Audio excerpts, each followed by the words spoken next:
Bradesco, entre nós você vem primeiro.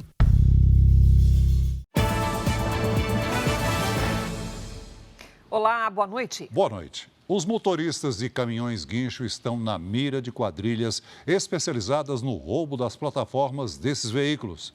São peças que podem custar mais de R$200 mil e que são revendidas com facilidade. Só no estado de São Paulo, 2 caminhões guincho foram roubados por dia no segundo trimestre.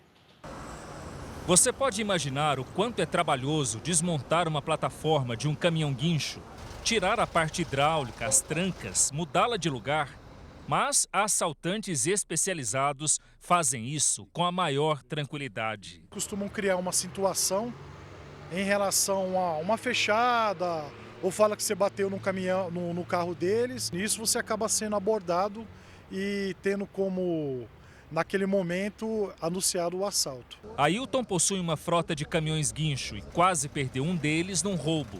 Por precaução, havia contratado um serviço que grava as peças do veículo com o número da placa ou do chassi, justamente para dificultar o desmonte e a revenda. Foi o que fez os criminosos desistirem.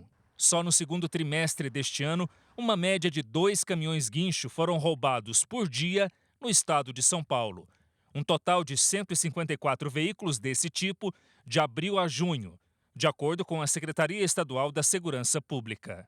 Segundo as vítimas, os criminosos não levam nem 2 horas para realizar o roubo e quase sempre agem da mesma maneira. Na madrugada, cercam a vítima no trânsito, levam o motorista refém para uma área de mata perto de rodovias, onde um outro caminhão espera para transportar a plataforma. Essa agilidade indica que há pessoas especializadas em guincho fazendo parte da quadrilha. Hoje uma plataforma nova ela está em torno de R$220 mil. Se o cara roubar um caminhão guincho da sua empresa e daqui a 2 horas aquele caminhão passar na frente da sua empresa com a sua plataforma, não tem como você saber, porque as plataformas são tudo igual. Além do prejuízo financeiro para as empresas, os roubos também prejudicam os funcionários. Perde a empresa e perde o trabalhador, porque perde o seu emprego, porque a empresa não vai manter ele até ela comprar outro. Em nota, a Secretaria da Segurança Pública de São Paulo disse que está empenhada em combater os roubos de caminhões guincho, identificando e desmantelando grupos especializados nesses crimes. Afirmou ainda que 465 veículos foram recuperados e mais de 500 infratores presos neste ano. Se um caminhão, um carro sai da fábrica, ele sai com numeração, sai com chassi, com numeração, certo? Obviamente as plataformas teriam que ter, certo? Que aí sim, aí fica fácil de identificar. Porque do jeito que está hoje, não tem como, não tem controle, não é impossível. A Polícia Civil investiga a morte de um estudante de 16 anos atingido por uma bala perdida quando tentava proteger uma amiga durante uma troca de tiros. O caso aconteceu em São Gonçalo, na região metropolitana do Rio de Janeiro. As marcas da violência ficaram nas paredes das casas. Em luto, a escola suspendeu as aulas. Estudantes e moradores protestaram nas ruas. Brian Ferreira dos Santos, de 16 anos, voltava para casa do colégio com uma amiga quando foi atingido por uma bala perdida ontem à tarde, perto de uma comunidade em São Gonçalo, no Rio de Janeiro. Por telefone, a jovem contou que o colega foi baleado ao tentar protegê-la. Brian correu comigo, agachou comigo e veio uma bala perdida do meu lado. Aí nessa hora, Brian entrou atrás de mim para me proteger com as costas. E foi nessa hora que ele caiu no chão. Brian morreu no local. A família do jovem esteve no Instituto Médico Legal, mas preferiu não falar com a imprensa. Testemunhas contaram que ocupantes de um carro atiraram contra o motorista de um outro veículo que passava por aqui. Os disparos teriam sido feitos por traficantes que tentavam executar um fuzileiro naval morador da região.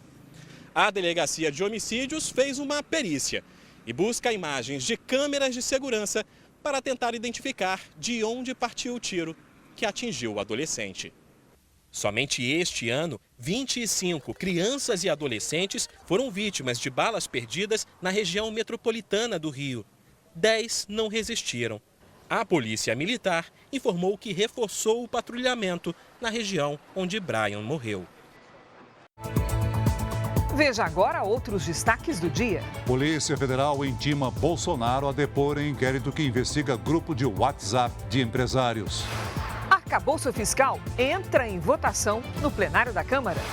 Líderes dos BRICS discutem criação de moeda única para transações entre os países do bloco. Na série especial, o esforço de brasileiros para empreender e deixar para trás a vida de empregado.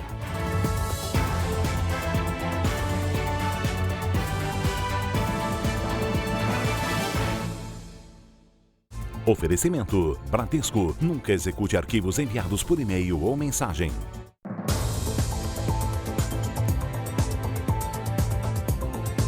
O ônibus que transportava torcedores do Corinthians e perdeu o freio em Minas Gerais acumula 33 multas e está com a documentação vencida. O acidente matou 7 corintianos. Os corpos foram enterrados hoje no interior de São Paulo. Alexandre e a filha são sobreviventes do acidente na Serra de Igarapé, em Minas Gerais. Para mim era sonho. Eu acordei no hospital. Ela falou que eu saí do ônibus, eu não vi nada. Eu não lembro. Alexandra acompanha o pai nas viagens para ver o time do coração desde pequena. Hoje ela faz 16 anos. Vai ter 2 aniversários e sobreviveu. É minha guerreirinha e minha filhinha. Na hora que eu vi ela, eu vi que ela estava machucada, mas estava viva. 7 pessoas não tiveram a mesma sorte. Os corpos dos torcedores foram enterrados hoje em 4 cidades do Vale do Paraíba, em São Paulo.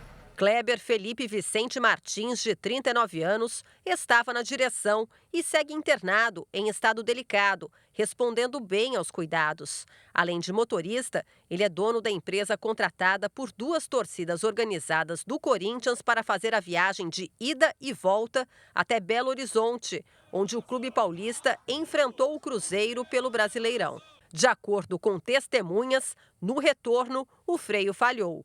Para não bater num outro ônibus, o motorista jogou o veículo contra o barranco e capotou. Segundo o Detran de São Paulo, o ônibus tem 33 multas pendentes de pagamento, 5 por excesso de velocidade. O IPVA de 2022 e o licenciamento dos últimos 3 anos também estão atrasados, o que impediria o ônibus de rodar. Ao todo, são quase R$ 18.500 de dívidas. Além das infrações, o tacógrafo do veículo, que funciona como uma caixa preta de avião, estava vencido havia quase 3 anos. O tacógrafo mostra informações como a distância percorrida e a velocidade do ônibus.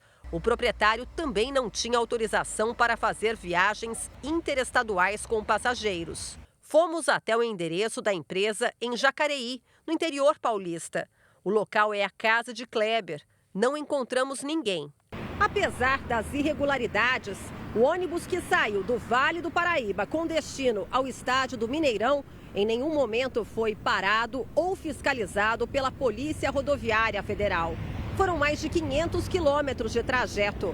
A rodovia Fernão Dias, que liga São Paulo a Minas Gerais, registrou só no ano passado 2.453 acidentes ao longo do trajeto que corta as cidades mineiras. O local onde o veículo capotou, na Serra de Igarapé, é conhecido por ser perigoso, com curvas sinuosas. Em 2022, houve 62 acidentes com 4 mortes no trecho. Neste ano, até julho, foram 38 acidentes com 1 morte. No enterro de José Antônio, parentes lamentaram a morte precoce. O torcedor de 54 anos viajava com a filha de 21. A jovem sobreviveu e está internada em observação. Ele falou que ele estava passando mal um problema de coração, mas que se ele tivesse de morrer, ele ia morrer junto com a Fiel.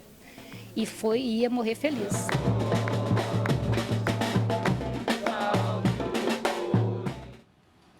A concessionária que administra a rodovia disse em nota que o trecho da Serra do Igarapé recebeu melhorias e que estuda a implementação de uma área de escape no local. A Agência Nacional de Transportes Terrestres informou que já realizou 966 apreensões nesse ano contra o transporte clandestino e que realiza constantemente ações para garantir a segurança dos passageiros. A polícia apreendeu hoje quase 40 armas em um clube de tiro em São Paulo. Os investigadores descobriram que o proprietário vendia rifas de armamento de grosso calibre pelas redes sociais. Um arsenal avaliado em no mínimo R$300 mil. São 38 armas entre fuzis, carabinas e pistolas apreendidas pela polícia neste clube de tiro em São Paulo. A investigação começou depois que esse homem, conhecido como Vinícius Magnata, passou a anunciar nas redes sociais rifas em que o prêmio eram armas de fogo. Carabina Brigade N9 mais uma G17 MOS por apenas 99 centavos ou R$25 mil na sua conta. As armas todas possuem documentos, sim, da empresa dele. Ele fazia a posterior a revenda dessas armas através das rifas. Ou seja, ele não tinha nenhum critério para fazer a venda da cota da rifa. Qualquer pessoa poderia comprar essa rifa. Um menor de idade, o crime organizado, enfim. Vinícius exibia na página, com mais de 100 mil seguidores, vídeos de pessoas contempladas com pistolas e fuzis. Algumas sem qualquer experiência com armas e que logo foram convidadas a disparar no estande. Nunca teve contato com arma e está levando para casa uma G17. Vinícius não foi encontrado pela polícia para dar explicações, nem pela nossa equipe. Segundo a polícia, o homem que vendia as rifas agora é investigado pela contravenção de jogos de azar e pelos crimes de comércio ilegal de armas e até lavagem de dinheiro. As pessoas que foram sorteadas e receberam as armas também vão ser ouvidas pelo delegado responsável pelo caso. O crime de porte irregular de arma de fogo de calibre restrito pode até ser recolhido assim. Tudo vai depender de se essas pessoas realmente não têm documentação, como é que foi feita essa entrega, como que tudo transcorreu. Uma motorista em um carro de luxo se assustou com uma blitz da lei seca na zona sul do Rio de Janeiro. Para tentar fugir, ela acabou cometendo uma série de infrações de trânsito e, por pouco, não causou um grave acidente. Um motoboy gravou imagens do veículo no meio da rua, passando por cima de canteiros e entrando na contramão. O autor do vídeo acusa a mulher de ter derrubado a moto dele, que aparece caída no asfalto. Por pouco, a motorista não bateu em outros carros nem atropelou ninguém. Ela só parou com a chegada da polícia militar. Depois de se negar a fazer o teste do bafômetro, foi multada e teve o veículo apreendido. A polícia de Goiás fez uma operação contra uma esteticista. Ela se apresentava como biomédica, mas não tem sequer um diploma de ensino superior. 11 pacientes relataram problemas como inchaços e deformações no rosto. A polícia cumpriu 5 mandados de busca e apreensão em endereços ligados a Karina Jéssica Gomes Souza. Segundo a Polícia Civil, ela teria falsificado diplomas para se passar por biomédica e até receitar remédios de uso restrito para as pacientes. A princípio, ela só tem a formação do ensino médio, ela não possui nenhuma formação de ensino superior, ela se apresentava como esteticista, né, e ela também já se apresentou para uma das vítimas como biomédica. De acordo com a investigação, Karina atendia há pelo menos 3 anos em clínicas de estética localizadas em áreas nobres de Goiânia. Segundo a polícia, 11 pacientes registraram boletins de ocorrência depois que tiveram complicações ao fazer procedimentos estéticos no rosto. Uma das vítimas é essa mulher de 30 anos. Em abril, ela fez um procedimento nos lábios, depois de ver um anúncio nas redes sociais. A reação alérgica foi imediata. O meu rosto inchou, a boca inchou, o queixo ficou muito roxo, dolorido, os meus lábios começaram a sair bolhas, e essas bolhas saíam um líquido que eu não sei o que era. Aí entrei em contato com ela pediu para me voltar na clínica, eu voltei na clínica, ela aplicou um remédio na minha veia, que eu não sei o que era, e me receitou um comprimido para alergia. Hoje, 4 meses depois, ainda sofre com as sequelas. Sem maquiagem não dá para ficar, ainda a minha boca ficou torta, meu queixo ficou com uma glândula embaixo. A defesa de Karina não foi localizada. Ela não é considerada foragida porque não houve mandado de prisão. A sua liberdade não demonstra um risco contra a segurança pública ou os requisitos da prisão preventiva, né, não estão ainda configurados e o objetivo dessa operação foi para arrecadar material probatório dos fatos relatados pelas vítimas.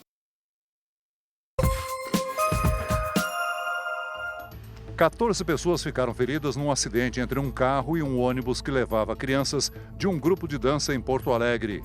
Após a colisão, o automóvel ainda bateu num caminhão e pegou fogo. 3 vítimas ficaram gravemente feridas. O ex-policial Misael Bispo, condenado pela morte da ex-namorada Mércia Nakashima, foi solto hoje após a justiça conceder progressão para o regime aberto. Misael cumpria a pena num presídio de Tremembé, no interior paulista. Mércia Nakashima foi assassinada em 2010.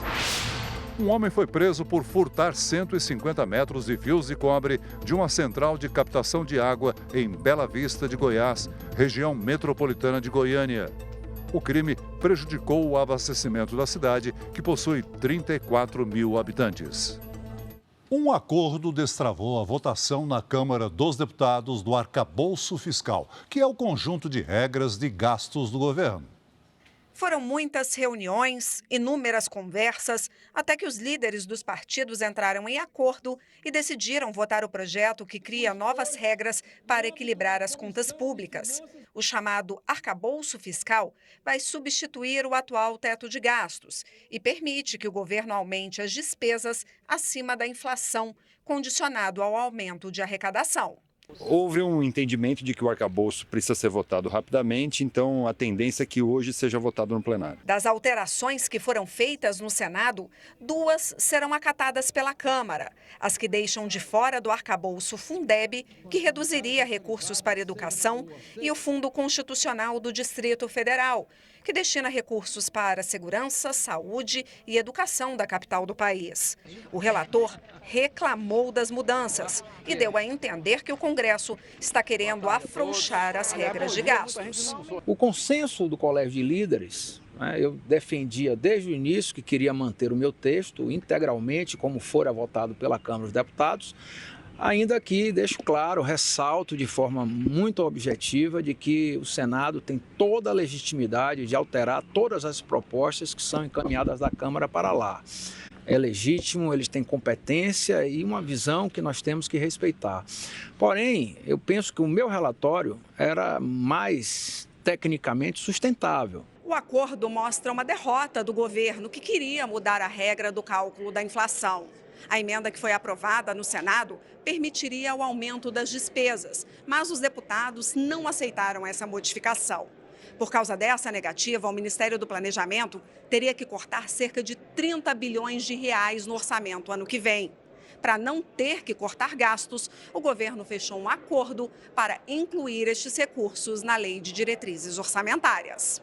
Nós construímos um acordo que é o acordo possível, que garante, em primeiro lugar, garante ao governo que para a elaboração do PILOA para 2024 estará contido na LDO aquilo que era para ser colocado no texto do arcabouço, ou seja, o cálculo que será feita a inflação será de todo ano, de dezembro a dezembro. Nós precisamos arrumar as nossas contas. Nós estamos fazendo um esforço tremendo, ajudando o ministro Haddad e a sua equipe para que cumpram as metas do arcabouço fiscal. Não existe crise. Nós trabalharemos pela manutenção da pauta coerente, harmônica, em defesa do país. Nós vamos voltar a Brasília agora ao vivo, porque a Câmara dos Deputados faz, neste momento, a última sessão de votação do arcabouço fiscal. A nossa colega Nathalie Machado está no plenário e tem os detalhes. Olá, Nathalie, boa noite. Oi, Cris, boa noite a todos. As votações já começaram aqui no plenário e há pouco tempo os parlamentares aprovaram 2 emendas que vieram do Senado e mantiveram 2 exceções com isso, com relação ao novo regime fiscal. O Fundo Constitucional do Distrito Federal e o Fundo de Desenvolvimento da Educação Básica, o Fundeb. Outras alterações sugeridas pelo Senado estão sendo analisadas pelos parlamentares neste momento. Mas o relator, Cláudio Cajado, já recomendou pela rejeição desses outros pontos do projeto. Para ser definitivamente aprovado, o novo marco fiscal, o novo arcabouço fiscal, que substitui o teto de gastos, precisa de pelo menos 257 votos de deputados. Se isso acontecer, esse texto vai para a sanção do presidente Lula. Cris Celso. Obrigada, Nathalie. O presidente em exercício, Geraldo Alckmin, está em São Paulo. Ele anunciou hoje a liberação de R$1 bilhão para financiamento de caminhões e ônibus com juros que caem de acordo com a queda da taxa básica, a Selic. Os veículos com mais de 20 anos de uso, que chegam a 2.500.000 em todo o país, foram destruídos nessa usina de aço em Araçariguama, no interior de São Paulo. O presidente em exercício, Geraldo Alckmin, visitou as instalações da empresa e acompanhou o trabalho de quem transforma veículos velhos em aço novo reciclado, com muito menos impacto para o meio ambiente. Alckmin anunciou a liberação de R$1 bilhão do BNDES para a renovação da frota de caminhões e ônibus com juros da Selic de 13,25% ao ano. Pelo modelo, se a taxa básica de juros cai, a taxa do financiamento também cai. Eu faço um financiamento a 13,25. Daqui 2 meses caiu para 12, vai para 12. Então eu posso assinar o contrato hoje de financiamento, porque a Selic, a hora que cair, o meu financiamento automaticamente cai. Ele é vinculado à Selic. Geraldo Alckmin falou ainda sobre a reforma tributária, que deve ser aprovada até o fim do ano, e elogiou o trabalho dos presidentes da Câmara e do Senado na condução do projeto do Marco Fiscal. Segundo Alckmin, a nova regra fiscal vai ajudar a zerar os juros e reduzir o déficit primário do governo. Congresso Nacional, Câmara e Senado, Arthur Lira e Rodrigo Pacheco, estão mostrando que o parlamento pode ser mais rápido. O nosso tempo é da velocidade. As coisas são muito rápidas. Você não pode esperar meses e meses. Líderes dos países que formam os BRICS, Brasil, Rússia, Índia, China e África do Sul, discursaram hoje no primeiro evento da cúpula em Joanesburgo. O presidente Lula defendeu a adoção de uma moeda única para o grupo, que hoje atrai a atenção de novos países interessados em ingressar nos BRICS. Na fala de boas-vindas, o presidente sul-africano Cyril Ramaphosa destacou o importante papel do bloco na economia mundial. Representantes de 43 países atenderam o convite para a 15ª edição do encontro, o primeiro de forma presencial depois da pandemia. Por vídeo, apenas o presidente russo Vladimir Putin. Ele não viajou à África do Sul porque tem uma ordem de prisão decretada pelo Tribunal Penal Internacional por crimes de guerra e poderia ser preso. Já o líder chinês Xi Jinping, embora tenha vindo a Joanesburgo, enviou o ministro do Comércio para representá-lo. Nos 3 dias de reuniões, os líderes de Brasil, Rússia, Índia, China e África do Sul irão priorizar as discussões em torno da escolha por moedas locais ou a criação de uma unidade de referência para as transações comerciais entre seus países. A ideia é reduzir a dependência do dólar. Outro item longe do consenso é a ampliação do bloco. A China incentiva uma inclusão massiva de novos integrantes. Já Brasil e Índia defendem critérios específicos para aceitar a entrada de outras nações. Em um discurso de 15 minutos, o presidente Lula destacou a atuação de 400 empresas do bloco no Brasil e garantiu que o país trabalha por mais credibilidade e segurança jurídica. Lula defendeu novas fontes de financiamento para os países em desenvolvimento. Já ultrapassamos o G7. Respondemos por 32% do PIB mundial em paridade de poder de compra. Projeções indicam que os mercados emergentes em desenvolvimento são aqueles que apresentarão maior índice de crescimento nos próximos anos. No programa semanal transmitido aqui de Joanesburgo, Lula negou que o bloco queira fazer contraponto ao G7, os países mais ricos do mundo, ou até mesmo ao G20, grupo que reúne 19 nações mais a União Europeia. O presidente brasileiro ressaltou que os BRICS respondem por mais de 1/3 do PIB mundial e devem se fortalecer para ter mais influência nas relações com o mundo. Aqui no Brasil, enquanto faz calor acima do normal em praticamente todo o país, a Serra Catarinense ficou coberta de gelo. Já está conosco a Lidiane Sayuri. Oi, Lide, boa noite. Que contraste, hein? Até quando vai esse calorão na maior parte do país? Até sábado, pelo menos, viu, Cris? Boa noite para você. Oi, Celso, muito boa noite. Boa noite a todos que nos acompanham. Por enquanto, as nuvens de chuva se formam apenas na região sul e em alguns pontos da região norte. Mais cedo, uma chuva de granizo de 20 minutos cobriu de gelo as ruas em Lages, Santa Catarina. A temperatura foi de 25 para 16 graus em pouquíssimos minutos. No interior do Brasil, a massa de ar seco ganha força amanhã. O calor de 40 graus favorece as queimadas em todas as áreas vermelhas do mapa. Até o momento, o Brasil contabiliza quase 56 mil focos de incêndio e o estado de Mato Grosso lidera o ranking. No sul, uma frente fria deixa muitas nuvens, provoca chuva forte e controla as temperaturas em todos os estados. No litoral do Nordeste e do Tocantins até o Amazonas, chance de chuva fraca. No Rio de Janeiro e em Porto Velho, máxima de 37. Em Cuiabá, 42. Em Maceió, 28. Manaus pode bater o recorde de calor do ano, com 38. Em São Paulo, 34 graus amanhã. E se essa temperatura realmente se confirmar, será a mais alta para o mês de agosto desde 1952. A partir de sexta, aí o tempo muda. Hora do Tempo Delivery para a Cris, que é de Sorocaba, no interior de São Paulo. Opa, Cris aqui na nossa tela. Boa noite, Cris. Assim como São Paulo, a temperatura máxima pode ser recorde. Até quinta, 34. Na sexta, chove e faz 26. Agora o Rodrigo, que é de Itaqui, Rio Grande do Sul. Rodrigo, aqui na nossa tela. Ó, Rodrigo, o sul vai aí na contramão desse calorão todo. Nesta quarta, chuva com trovoadas e até 24 graus. Na quinta, sol entre nuvens, com 21. Na sexta, o dia começa com 8 e à tarde faz até 19. Participe aqui também do nosso Tempo Delivery. Mande seu pedido pelas redes sociais com a hashtag #VocêNoJR. Todo mundo cuidando da saúde para aguentar essa oscilação brusca de temperaturas. Com certeza, Lide. Obrigada. Até amanhã, Lide. Até amanhã. Veja a seguir dicas para evitar golpes bancários que fizeram mais de 8 milhões de vítimas no ano passado aqui no Brasil. Imagine só comprar um colchão e descobrir que dentro dele há retalhos de tecido, mofo e até cupins. Uma fiscalização em todo o país identificou esses e outros problemas em colchões irregulares.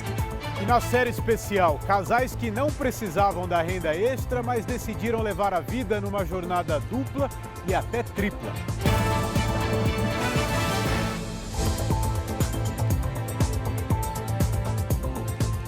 Após um longo período de prejuízos por causa da pandemia, o Rio de Janeiro comemora o crescimento do número de turistas que voltaram a circular pela cidade. É bom para a economia em geral e principalmente para os hotéis que estão cada vez mais cheios. Não é alta temporada, nem período de férias, mas basta andar em Copacabana, no Rio de Janeiro, que eles estão lá, os turistas. United States. Vim de Manaus. Paraguai, Asunción. O cenário é bem diferente daquele quando o turismo foi castigado pela pandemia da Covid-19. O isolamento social e as restrições nas viagens ficaram para trás. Copacabana, por exemplo, lidera o ranking de ocupações de hotéis no Rio, com mais de 77% dos quartos reservados. Ipanema e Leblon estão em segundo lugar, recebendo cerca de 75% dos turistas. Já Flamengo e Botafogo atraem pouco mais de 71% dos visitantes. O setor hoteleiro comemora a presença de tantos turistas. Só nos primeiros 6 meses deste ano, o Rio recebeu mais visitantes do que em todo o ano passado.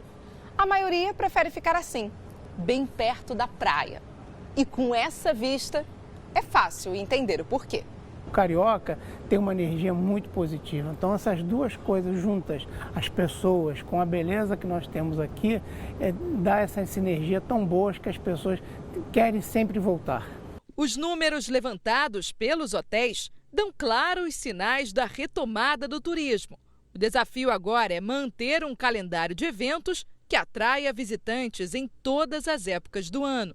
A parte da gastronomia, a parte dos serviços, o Museu do Amanhã, a parte do Boulevard Olímpico, tudo isso é importante, que faz um mix de produtos que a cidade tem a oferecer para os nossos turistas. E é por isso que o cenário no Rio de Janeiro é sempre esse: faça chuva ou faça sol.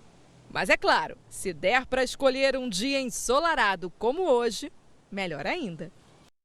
No Paquistão, 8 pessoas ficaram presas num teleférico por mais de 14 horas.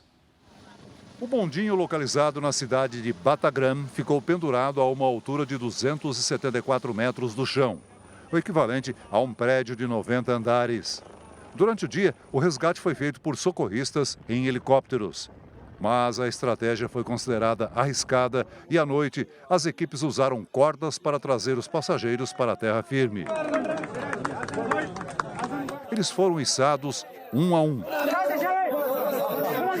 O grupo, formado por 7 estudantes e um professor, ia para a escola quando o cabo se rompeu.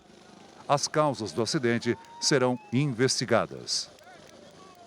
Um casarão do século XIX no centro de Belém, Pará, pegou fogo na madrugada de hoje. 7 lojas funcionavam no local, que é tombado pelo patrimônio histórico. Fogo, fumaça e correria. Em poucos minutos, as chamas destruíram parte do prédio. Somente a fachada ficou de pé. O incêndio começou de madrugada. Durante o dia, os bombeiros continuaram o trabalho para controlar o fogo e reduzir os prejuízos, principalmente para os lojistas que trabalham no local. Ninguém ficou ferido. Foi abaixo tudo, né? Queimou tudo, praticamente. O prédio, construído no século XIX, é tombado pelo patrimônio histórico. O local do incêndio fica no centro histórico de Belém. A área concentra dezenas de prédios centenários. Mas parte da história de uma das maiores cidades da Amazônia corre perigo, devido à falta de manutenção e cuidado. Muito material plástico, muito material eletrônico, eletroeletrônico.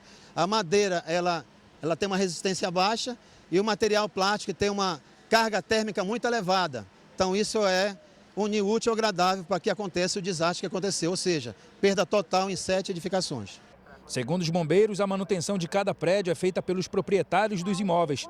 A Prefeitura de Belém informou que está catalogando as construções e tomando medidas para reforçar a segurança. 22 mil brasileiros são vítimas de estelionatários todos os dias. Para combater as fraudes, foi lançada hoje uma campanha que ajuda os consumidores a identificar como agem as quadrilhas. Uma agência bancária que cabe no bolso. São quase 250 milhões de celulares prontos para operar aplicativos financeiros no Brasil. A tecnologia facilita, mas requer cuidados. O número de pessoas enganadas não para de crescer. No ano passado, foram 8 milhões de vítimas, quase 22 mil por dia. Neste período, a soma dos prejuízos com fraudes passou de R$500 bilhão. Para conscientizar as pessoas sobre os cuidados que devem ser adotados para fugir dos criminosos, a Associação Brasileira de Bancos lançou hoje a campanha Tem Cara de Golpe. Ao todo, mais de 100 instituições financeiras fazem parte da ação. Eles tentam pegar as pessoas no momento de vulnerabilidade. Então, eles podem pegar, eventualmente, no momento que você está passando por uma questão de tensão ou um momento de urgência, ou uma pessoa que está mais idosa, ou um jovem que está no estado de vulnerabilidade em virtude de uma doença ou de uma situação especial. Mas hoje não existe mais um único tipo de vítima para os fraudadores. Os 3 estados com mais registros de fraude são São Paulo, Goiás e Mato Grosso. A transferência por Pix foi a mais utilizada para roubar dinheiro das contas das vítimas.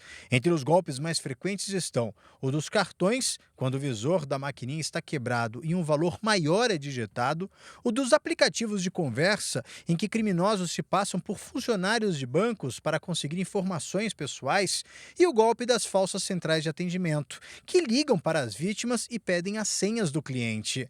Na dúvida, o ideal é sempre entrar em contato pelos canais oficiais do banco. E no caso das maquininhas, nunca digite a senha se o visor estiver quebrado. As fraudes estão cada vez mais sofisticadas, tanto que nas ruas é fácil encontrar quem já foi alvo dos criminosos. Ele pediu para fazer uma transferência para ele pegar um Uber, porque ele tinha sofrido um assalto.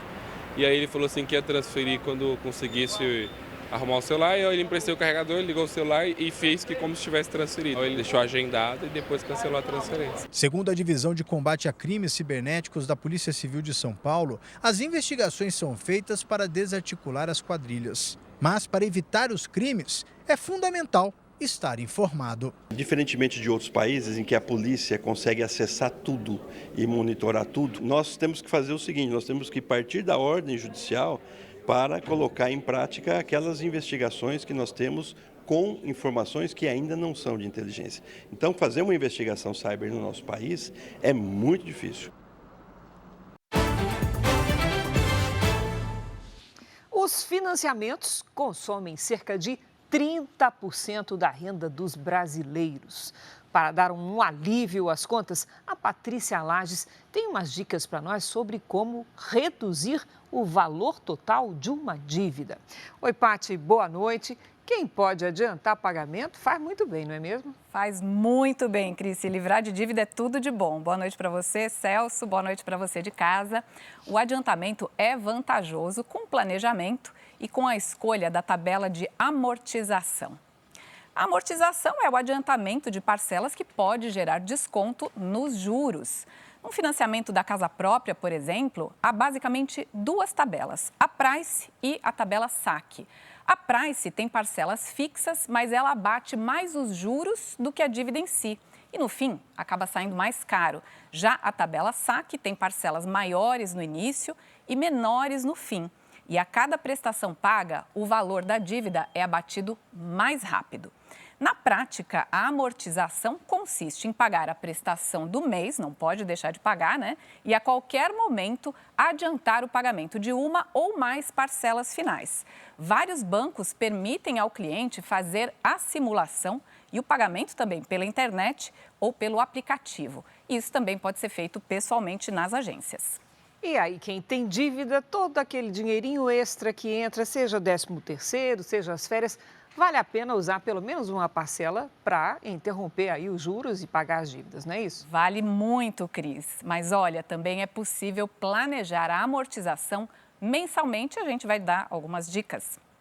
Ao contratar um financiamento, prefira optar por uma parcela menor, que possa ser paga com mais folga. E aí você se programa para pagar sempre que possível a prestação do mês e a última. Assim você vai obter o desconto nos juros e diminuir mais rápido o prazo de pagamento. Outra vantagem é que se houver um mês em que o orçamento fique ali mais apertado, vai ser mais fácil garantir o pagamento da prestação vigente sem correr o risco de acabar inadimplente. Cris? Importante é sair do sufoco, não é, Paty? Sempre. Obrigada. Veja a seguir, Bolsonaro é intimado a depor em inquérito que investiga suposto plano de golpe de Estado. Na série especial, histórias de brasileiros que têm emprego, mas buscam empreender para aumentar a renda.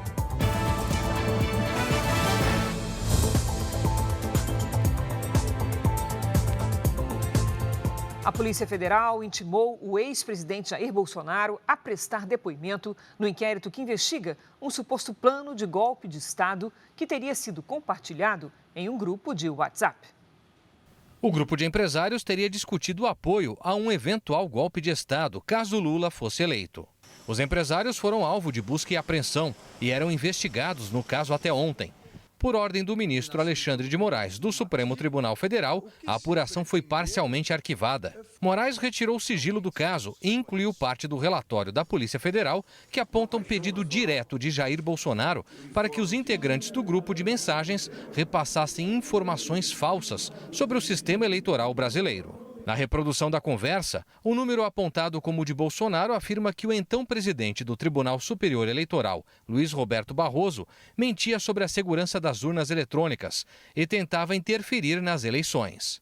No final do texto, o contato atribuído ao ex-presidente escreve em letras maiúsculas: repassem ao máximo. O ex-presidente Jair Bolsonaro foi intimado a prestar depoimento sobre o caso aos investigadores na quinta-feira da semana que vem. Atendendo ao pedido da Polícia Federal, Alexandre de Moraes prorrogou o inquérito por mais 60 dias para investigar os empresários Luciano Hang e Meyer Nigri. Eles negam qualquer tipo de crime. Em outra frente, a Polícia Federal decidiu abrir um inquérito para investigar uma possível associação criminosa para atacar a segurança das urnas eletrônicas, depois dos relatos de Walter Delgatti Neto. O chamado hacker da Vaza Jato afirmou que o ex-presidente pediu em agosto do ano passado que ele tentasse invadir o sistema eleitoral. Nesta nova apuração, Bolsonaro também foi intimado a prestar esclarecimentos. O ex-jogador de futebol Ronaldinho Gaúcho não compareceu à convocação da CPI das pirâmides financeiras na Câmara dos Deputados. A comissão aprovou nova convocação para quinta-feira. Caso Ronaldinho não compareça, o presidente da CPI, deputado Áureo Ribeiro, do Solidariedade, afirmou que vai adotar a condução coercitiva, isto é, quando o depoente é levado a comparecer para depor por força policial. Agora, um dado que pode tirar o sono de muita gente. 80% das marcas de colchões analisadas por um instituto de São Paulo foram reprovadas. Entre as irregularidades estão a qualidade da espuma usada e até a falsificação de selos do Inmetro. Conforto é o que quase todo mundo procura na hora de escolher um colchão. Mas será que só o teste rápido, ali na loja mesmo, garante a compra de um bom produto? O colchão impacta diretamente na qualidade do sono e na saúde da coluna. Por isso é muito importante prestar atenção antes de escolher a marca e o modelo na hora da compra. Preço baixo nem sempre é sinal de bom negócio, porque a gente quase nunca sabe o que tem aqui dentro. Imagine só descobrir que na parte interna do colchão de casa há, na verdade, retalhos de espuma, tecidos, mofo e até cupins. Essas foram algumas das inúmeras irregularidades encontradas em todo o país.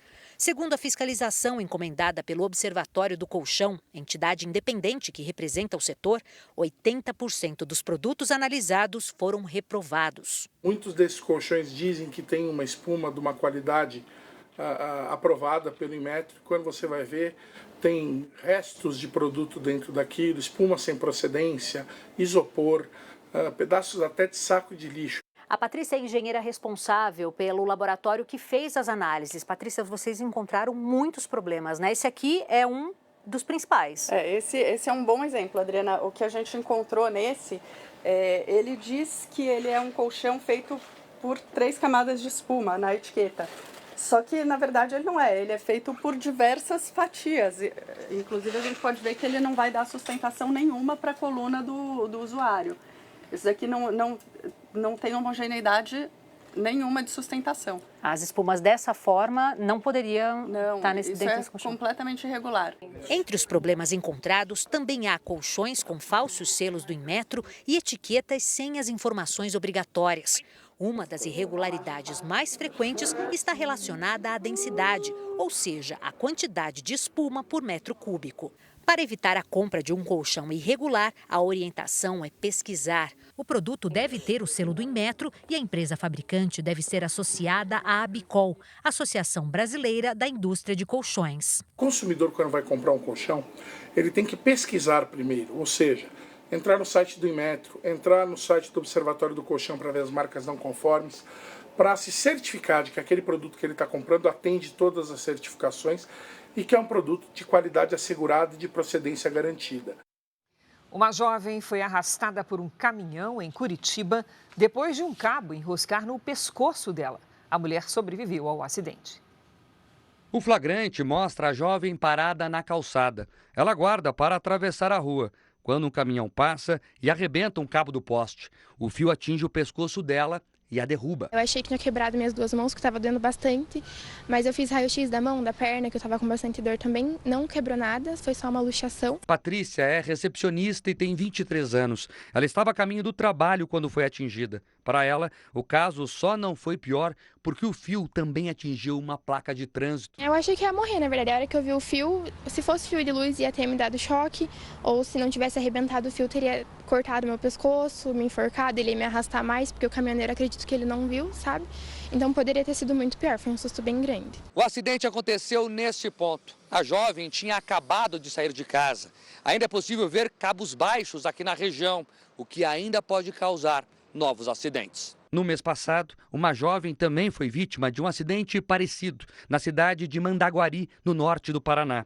Ela estava na garupa de uma moto quando foi atingida e arrastada por fios que foram arrebentados por um caminhão.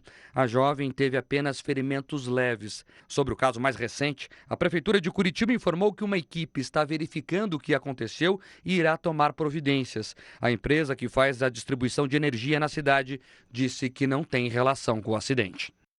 Os bombeiros de São Paulo combatem, nesse momento, um incêndio de grandes proporções numa empresa de produtos químicos em Pirituba. 18 equipes estão no local. A preocupação é que o fogo se espalhe e alcance as casas ao lado da indústria. Um centro educacional vizinho à empresa teve que ser esvaziado por medida de segurança. Por enquanto, não há notícia de feridos. A apreensão de drogas K pela Polícia de São Paulo disparou este ano. A quantidade apreendida já é 5 vezes maior do que foi encontrado em todo o ano passado. Foram mais de 57 quilos apreendidos de janeiro até agora. Em 2022, foram 11 quilos e 600 gramas. A polícia atribui o aumento à mudança de foco das investigações. As operações têm tido como alvo locais que servem como depósitos clandestinos. Ontem, uma dessas centrais de abastecimento do tráfico foi descoberta na zona leste de São Paulo. Os criminosos escondiam um entorpecente e outras drogas em tonéis instalados embaixo do piso de uma sala. 2 suspeitos foram presos. As drogas K costumam ser devastadoras para os usuários. São produzidas em laboratório e têm efeito alucinógeno centenas de vezes mais potente do que a maconha. O uso pode provocar taquicardia, convulsões e levar à morte. Olha, a Câmara aprovou agora há pouco o novo arcabouço fiscal. As novas regras fiscais visam equilibrar as contas públicas e evitar o endividamento do Estado. O texto vai agora para a sanção do presidente Lula. Mais da metade da população adulta do país tem um negócio próprio ou pretende empreender. São 93 milhões de brasileiros que não querem ter patrão. Na série especial de hoje, você vai conhecer 2 casais que fazem parte desse enorme grupo. São pessoas que têm profissões em áreas bem remuneradas, mas que encontraram uma forma de faturar mais com a dupla e às vezes até tripla jornada.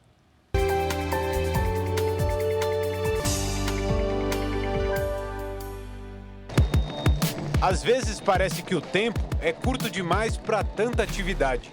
Hoje eu estou fechando 36 horas de plantão. A médica trabalha na UTI de 2 hospitais do Rio. Vive o dia a dia de uma profissão que exige muito do corpo e da mente.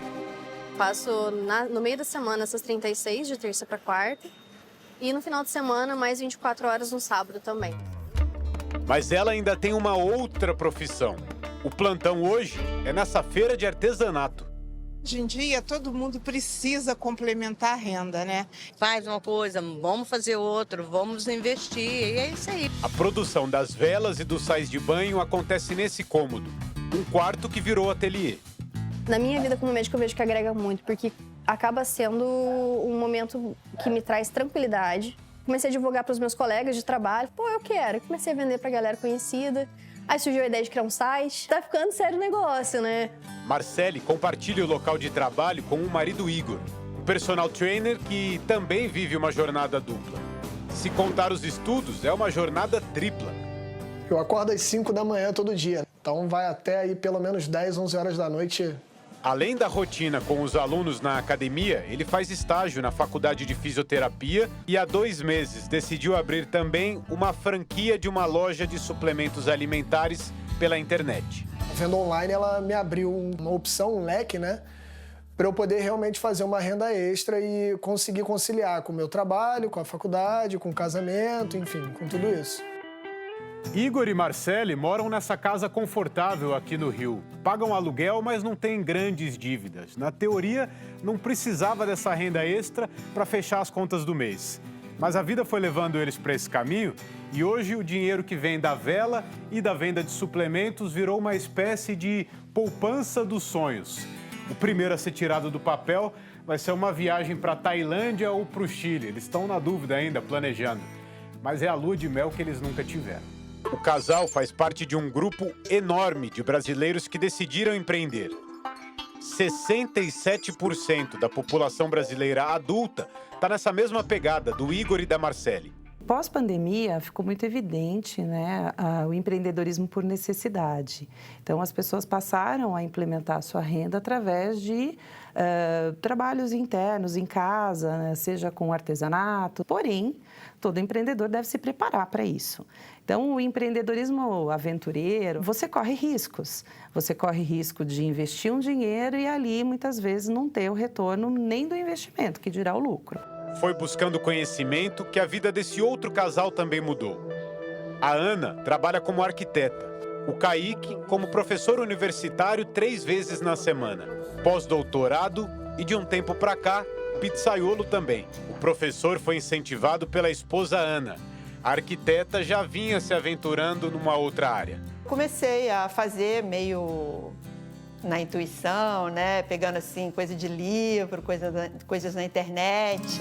As primeiras fornadas caseiras começaram em 2016, mas logo vieram as encomendas. E aí as minhas amigas começaram assim: ai, Ana, você está fazendo pão de fermentação natural? Faz um pão para mim, faz um pão para mim. O incentivo dos amigos e clientes era o fermento que faltava para o negócio. O início de uma venda casada. Vamos dar uma pizza de presente? Todos que comprarem pão nessa semana do Dia das Mães? Aí ele falou: ótimo, vamos dar. Foi um sucesso. Na semana seguinte, eu tive mais encomenda de pizza do que de pão. A fabricação dos pães que acontecia na cozinha começou a demandar mais espaço. E o casal, então, teve que fazer uma transformação, uma mudança completa de ambientes. O que era a lavanderia e a garagem aqui embaixo, vem ver, se transformou numa cozinha industrial. E agora uma espécie de pizzaria mesmo. A arquiteta e o professor já começaram a receber aqui amigos e vizinhos para a noite da pizza. E tá famosa na vizinhança, viu? Sem dúvida, quando a gente começou com a padaria, deu um up na nossa qualidade de vida. O casal faz parte dos 42 milhões de brasileiros que abriram ou já deram o primeiro passo para abrir o próprio negócio. A ideia deles é deixar a formação de lado e cada vez mais investir mais tempo na padaria. Hoje em dia eu sou muito mais padeira e arquiteta nas horas vagas, né? A coisa está invertendo. Agora a gente já chega naquela época que eu estou muito mais interessado na outra paixão do que na sala de aula, né? São os desafios que podem até fazer bem para a relação. O quarto ingrediente da nossa massa, né, é o amor. É farinha, água, sal, né? Na verdade seriam 5, né? Porque tem o tempo, né? E amor, que você tem que ter muito amor. No pão e na vida. No pão e na vida. Essa edição termina aqui e à 00:30 tem mais Jornal da Record. Fique agora com a série Reis. Na sequência, você continua acompanhando o capítulo especial de Jesus, a crucificação.